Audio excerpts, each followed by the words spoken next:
వందల కోట్ల ఆస్తులు, చుట్టూ పనివాళ్ళు, అత్యంత ఖరీదైన భవంతులు ఇవన్నీ వారికి సంతోషాన్ని ఇవ్వలేదు.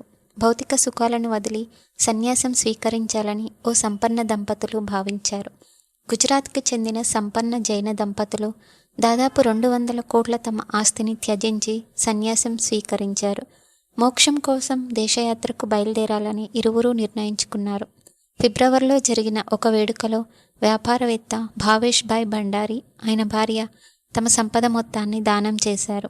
మెటీరియలిజం ఉచ్చులో చిక్కుకోకుండా ఆధ్యాత్మిక అన్వేషణ వైపు అడుగులు వేయాలని నిర్ణయించుకున్నట్లుగా వారు తెలిపారు.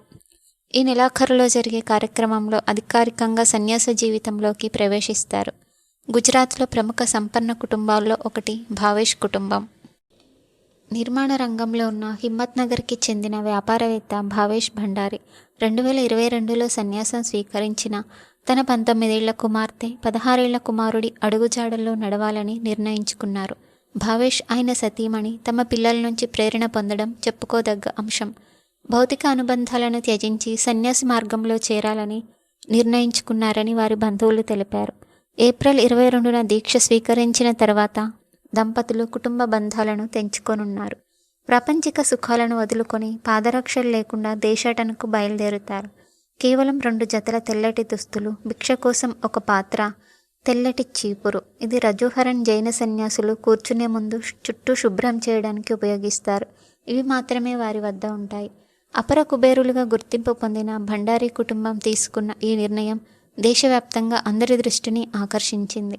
అయితే దేశంలో సూక్ష్మ నీటిపారుదల వ్యవస్థకు మార్గదర్శకుడు భావరాల్ జైన్ వంటి కొందరు సంపన్నులు గతంలో సన్యాసం స్వీకరించారు.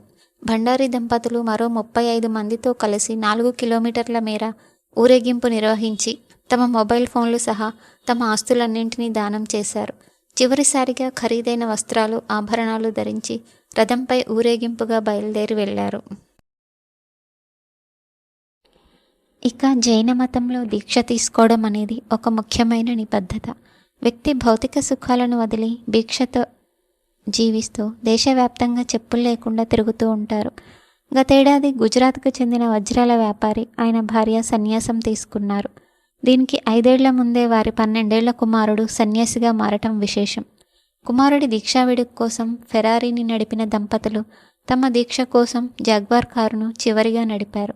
ఇక 2017లో మధ్యప్రదేశ్కి చెందిన సంపన్న జంట 100 కోట్లను దానం చేసి తమ 3 ఏళ్ల కుమార్తెను వదిలి సన్యాసం స్వీకరించిన వార్తల్లో నిలిచారు.